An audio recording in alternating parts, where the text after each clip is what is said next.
deegaanka Andoya ee dalka Norway ayaa waxaa ka dhacay qarax aad u xoogan oo uu sababay gantaal nooca satellite-ka xambaara oo hawada sare loo gamay ka oo sababay qarax aad u xoogan kadib markii uu 25 second dhanka hawada ku maqnaa uu dib ugu soo laabtay halkii laga gamay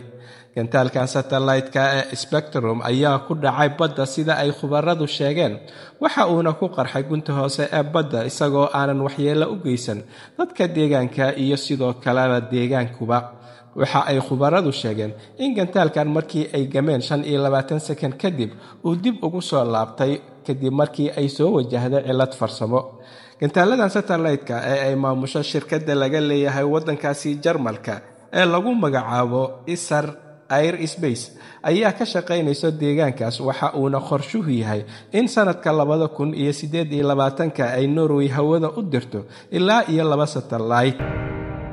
wadamada midowga Yurub ayaa ganafka ku dhuftay codsi kaga yimid dhanka Ruushka kadib wadahadal u bilowday iyaga iyo Mareykanka ka oo ku saabsanaa in laga fiifiyo ama laga qaado qaybo kamid ah cunaqabataynta lagu soo rogay Ruushka kadib markii ay dagaalo 3 jirsaday dhaxmareen iyaga iyo dalkaasi Ukraine oo ay Yurub iyo Mareykan taageerayaan midowga Yurub ayaa sheegay inaysan suurtagal ahayn oo aan laga yaabin inay qaadaan cunaqabataynta 17aad ee ay ku soo rogeen Ruushka ilaa laga gaarayo heshiis waara oo kama dambaysa oo dhaxmara Ukraine iyo Ruushka si taa la midna ciidamada Ruushka uu guud ahaan ka saaro dalkaasi Ukraine arrintan ayaa ka dambeysay kadib shir ay wada yeesheen 29 wadan ee ka dhanka Ruushka ka oo ka dhacay magaalada Paris ee caasimadda dalka Faransiiska Ruushka ayaa wada hadal uu la yeeshay Mareykanka oo ku saabsan xabad joojin dhaxmarta iyaga iyo Ukraine waxa uu soo bandhigay oo uu ka codsaday in laga qaado qaybo kamid ah cunaqabataynada darandooriga loogu soo rogay oo ay ugu horeyso dhanka wax soo saarka beeraha iyo sidoo kale bankiga beeraha dalkaasi Ruushka iyo sidoo kale in laga qaado cunaqabataynta dhanka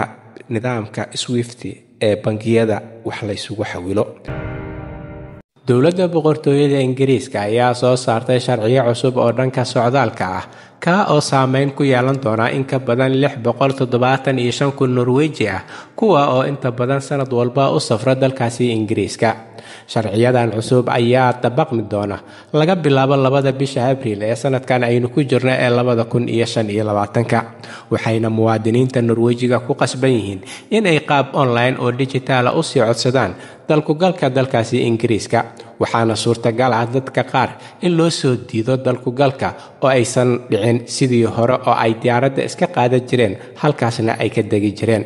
waxaana arintani ay saameyn xoogan ku yeelan doontaa dhammaan taageerayaasha ku sugan dalka Norway ee taageera kooxaha kala duwan ee dalkaasi Ingiriiska kuwa oo ay markay ciyaaraha kooxahooda jiraan si taageera ugu safri jireen dalkaasi Ingiriiska iyaga oo aan wax sidaa ku qabin arintan ayaa sidoo kale waxa ay isu socodka dadka Ingiriiska iyo Norwejiga ku yeelan doontaa saameyn xoogan waxa wararka ugu dalkaroon maanta idin la socodsiinaya anigoo ah Cabdullaahi Shiine halkani waa Somali Voice in Norway ama codka Soomaaliyeed ee Norway ciid mubaarak kuwada ciida caafimaadsan kullu caam wa antum bikhair